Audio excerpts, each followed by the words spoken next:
este juego se convirtió en solo microtransacciones, como si quisieran venderte Fortnite o un Call of Duty Warzone, que la diferencia para jugar ese tipo de videojuegos no tienes que pagar nada para empezarlo a jugar. Para poder tener estos trajes teníamos que pagar extra, si en Mortal Kombat 11 ya los estaban regalando.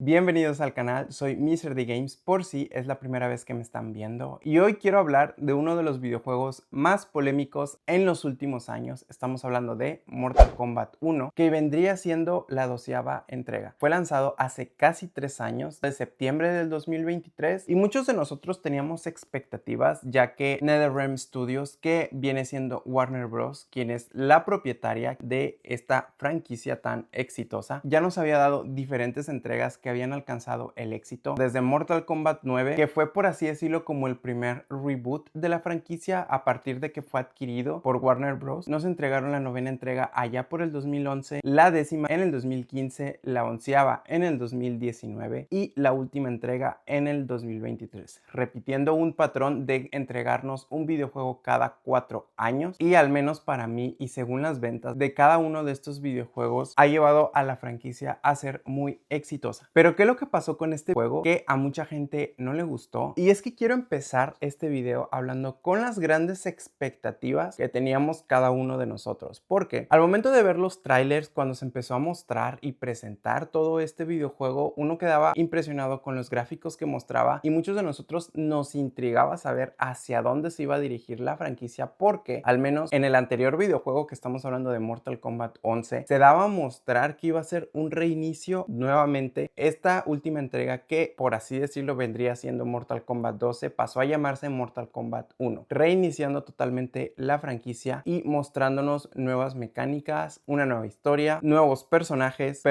que ya conocíamos, y eso hacía que nuestras expectativas estuvieran por los cielos. Y algo que sí hay que aplaudirle a NetherRealm Studios es que a lo largo de los años ha intentado revolucionar esta franquicia mostrando nuevas mecánicas a los videojuegos, algunas de ellas que han logrado funcionar y algunas de ellas no tanto. Creo que una de ellas ha sido la introducción de los X-Ray, esa mecánica en donde podíamos hacer como un ataque especial con nuestros personajes y mostrar cómo se podían golpear a los enemigos, e inclusive veíamos cómo se les rompían los huesos. Y eso fue introducido y presentado ya cuando Warner Bros. Era el propietario, y han sabido mostrar nuevas mecánicas como para que la gente, aparte de introducirlas, nos podamos enamorar de ellas. Con el último videojuego no pasó tanto, y es que Mortal Kombat fue presentado en un punto donde muchos de nosotros no sabíamos qué era lo que venía y qué era lo que se iba a presentar. Y es que también estamos hablando de un videojuego que en su momento fue muy costoso, al igual que muchos otros en su salida, y uno podrá pensar que para este tipo de videojuegos es que va a llegar muy completo, que vas a poder encontrar muchas cosas y mucha personalización, porque si ya de por sí es muy caro comprarlo, mucho más cuando todavía nos vamos a las versiones más caras. Existían dos versiones, la versión estándar y la versión deluxe, que era un paquete de personajes invitados que ibas a poder desbloquear con el tiempo, un acceso anticipado al juego y también algunos cristales, que era prácticamente la moneda del videojuego que podías usar para comprar diferentes accesorios, o sea, microtransacciones. Y ahí es a donde quiero llegar con el primer punto para este videojuego: las microtransacciones, ya que este videojuego se empezó a ver muy envuelto en lo que te daba y aparte lo que te vendía dentro del juego. Uno podrá pensar que un videojuego al momento de comprar debería de venir ya muy completo, y no era el caso con este juego, porque te daban diferentes personajes, te daban un modo historia que al final de cuentas al momento de jugarlo podríamos decir que se sentía incompleto, ya que el juego base realmente no te daba muchas cosas como lo que podías tener al momento de comprar la versión deluxe. Y esto también lo pudimos ver en anteriores entregas como Mortal Kombat 11. El juego base también no entregaba tantos personajes, pero al menos en este Mortal Kombat 1 sí se sintió todavía mucho más, porque ya de por sí me estabas vendiendo dos versiones, la versión estándar y la versión deluxe, y todavía dentro del videojuego me querías vender más contenido, ya que una de las primeras críticas sobre este videojuego fueron las microtransacciones. Uno podría pensar que comprando la versión base o inclusive la versión deluxe podríamos encontrar el suficiente contenido para poder tener para años años y años de rato jugar o ir desbloqueando diferentes mecánicas del juego, pero no fue así. Llegamos a ver también diferentes fatalities que fueron por temporada, como por ejemplo el fatality de Navidad, del Día de Acción de Gracias y de Halloween, y teníamos que pagar cierta cantidad si es que queríamos desbloquear este tipo de contenido. Ya habiendo pagado el juego base, para aquellas personas que ya habían desbloqueado o pagado extra para la versión deluxe y todavía nos estaban cobrando para poder tener acceso a estas mecánicas del juego, que obviamente ninguno de nosotros estaba obligado a pagar, pero aún así te quedas pensando, ¿cuánto dinero estoy pagando por un videojuego y al final de cuentas me quieren vender más cosas dentro de ellas? ¿No debería venir ya completo con todas estas mecánicas solo para poder desbloquear? Y la presión fue tanta por parte de los fans que inclusive NetherRealm Studios cambió al final de cuentas esta última transacción, hablando por ejemplo de los fatalities, que si ya habías gastado para comprar algún fatality temático como el del Día de Acción de Gracias o el de Halloween, los demás se iban a desbloquear con el tiempo, porque sí, al principio se iban a vender uno por uno y al final de tanta presión que recibió la compañía decidieron otorgar los 3 fatalities por medio de una sola transacción. Digo, nunca los dieron gratis, pero al final todo se incluyó en un solo paquete. Y partiendo de esto también nos vamos al tema de los cosméticos. Muchos personajes que fueron presentados también para este videojuego tenían diferentes trajes que podíamos desbloquear en algunas mecánicas como las que pudimos ver en el tema de las invasiones, que es una mecánica nueva introducida también para este videojuego, que también no fue muy bien recibida por los fans, ya que llegaba a ser un tablero aburrido y lento y le quitaba el dinamismo que ya venía teniendo en los últimos años. Digo, creo que hemos visto diferentes mini videojuegos dentro del juego principal de Mortal Kombat, que sí, ya sabemos que el objetivo principal es peleas en 2D, pero este tipo de formatos como minijuegos también te daban la oportunidad de desbloquear diferentes cosméticos. Y el problema partía de aquí porque lo que tú podías desbloquear al final de cuentas, uno no podría decir que era una gran recompensa, eran trajes o cosméticos de los personajes que solo eran de diferentes colores y eso no era tan atractivo. El problema fue que todo esto lo quisieron también meter en microtransacciones. Trajes clásicos, para poder obtenerlos los tenías que comprar. Tenías que gastar tu dinero para comprar cristales y después hacer estas transacciones y comprarlos dentro del videojuego. Entonces uno se pone a pensar cuál era realmente la recompensa que yo podía tener al momento de pagar por un juego base. Si después nos iban a querer cobrar por fatalities extras y también nos iban a querer cobrar por cosméticos que se supone que deberían de venir incluidos ya en el videojuego. Inclusive lo pudimos ver en Mortal Kombat 11. Yo aún recuerdo cuando Ed Boon, el desarrollador principal de este videojuego, publicaba en Twitter diferentes eventos dentro de la cripta de Mortal Kombat 11 a cierta hora. Él te pedía interactuar con el videojuego, ir a visitar cierto lugar para poder obtener skins especiales basadas en los videojuegos anteriores y obtenías este tipo de trajes sin pagar nada, te hacía interactuar y eso también te daba al final de cuentas una recompensa por la que tú ya no tenías que haber pagado nada. Y eso lo vimos en Mortal Kombat 11. ¿Por qué en Mortal Kombat 1 para poder tener estos trajes teníamos que pagar extra si en Mortal Kombat 11 ya los estaban regalando? Y es donde te das cuenta que este juego se convirtió en solo microtransacciones, como si quisieran venderte un Fortnite o un Call of Duty Warzone, que la diferencia era muy grande porque para jugar ese tipo de videojuegos no tienes que pagar absolutamente nada para empezarlo a jugar. En este caso uno sí tenía que desembolsar mucho dinero de la cartera para poder pagar el juego base o la versión deluxe, y aparte para poder desbloquear todo este contenido teníamos que pagar extra. Eso llegó a provocar la ira y mucha frustración por parte de muchos fans, que esto no estaba presente tanto de forma tan abusiva en anteriores entregas, y en este último videojuego, al menos para mí, creo que sí llegaron a exagerar. Y a pesar de todo esto, uno pudiese pensar que el juego se pudo llegar a mantener con el paso del tiempo, pero tampoco fue así, ya que no tuvo un buen recibimiento con el DLC presentado, el cual llevaba por nombre El Reinado del Caos. El precio llegaba a ser más alto de lo que podía llegar a ofrecer. No era una expansión tan larga. Por aquí les voy a estar compartiendo el precio exacto al momento de su salida. Y la recepción de este contenido fue más fría de lo que se esperaba. Y a pesar de que yo solo lo he jugado una vez, sí no puedo decir que recuerdo muy bien de qué iba este contenido extra, ya que no fue tan memorable como lo que yo llegué a ver al momento de jugar Mortal Kombat 11, ya que hasta la fecha solamente estas dos entregas han tenido una expansión en su modo historia. Y sí puedo decir que el final de este DLC te deja un sabor agridulce, no siento que no te lleva a ningún lado. pasado, pero al final de cuentas cada quien va a tener su opinión en este modo historia. Si nos ponemos a sumar todo esto, ya estamos hablando que teníamos que pagar por cosméticos, diferente personalización para los personajes, teníamos que pagar extras si querías tener fatalities temáticos, teníamos que pagar por un modo historia extra, y si también querías desbloquear personajes extras como Syras y Sector, tendrías que haber pagado este contenido extra para poder tenerlos en tu videojuego. Muchos fans optaron por no pagar ni un solo peso, y esto es muy fácil notarlo porque la compañía en algún punto llegó a decir que este videojuego iba a ser el que más contenido iba a estar ofreciendo, ya que iba a tener soporte para muchos años, y para nada fue así. Al momento de mostrar este DLC y de mostrar los últimos personajes que iban a ser los invitados, al día de hoy ya no va a haber más expansiones y ya no va a haber ningún contenido extra que podamos encontrar dentro del juego. Y eso sin mencionar que este videojuego también se vendió para la Nintendo Switch 1, lo que nos dice que no debió haber salido para este tipo de consolas. Los gráficos llegaban a verse muy pobres y también los tiempos de carga no llegaban a ser los mejores. Y esto habló también de la mala imagen que daba la compañía por solo querer vender un videojuego, ya que sabemos muy bien que esta entrega no debió haber salido para la Nintendo Switch, y lo único que hacía era, dentro del ámbito del marketing, solo dar una mala imagen de lo que se trataba este videojuego para los fans. Y dejando de lado un poco todo esto y hablando más dentro de las mecánicas del juego, podemos hablar que también algo que no fue muy bien recibido fue el sistema de los cameos. Ese sistema que fue introducido por primera vez para esta entrega, en donde al momento de elegir a tu personaje lo tenías que acompañar con un personaje secundario que te iba a apoyar durante toda la pelea. Y esto hablaba que al momento de lanzar combos o inclusive cargar a tu enemigo y estos personajes te ayudaban durante todo el combate, este sistema se volvió una polémica también grande, ya que algunos pensaban que era una buena idea el haber introducido estos cameos, algunos otros que no. Mi opinión acerca de todo esto es que también depende las personas que jugaron este videojuego. Podrá haber algunos fans de la franquicia que hayan amado este nuevo sistema, pero también habrá muchos fans que si han seguido la franquicia a través de los años, inclusive de las décadas de lo que es Mortal Kombat, sabemos muy bien que nunca se distinguió por la ayuda de algún personaje secundario para todos estos combates. En lo personal, para mí nunca me llegó a llamar la atención ni a gustar este tipo de cameos, ya que hasta cierto punto le quitaban protagonismo al personaje que tú elegías. Yo quería usar todos los ataques con ese personaje, quería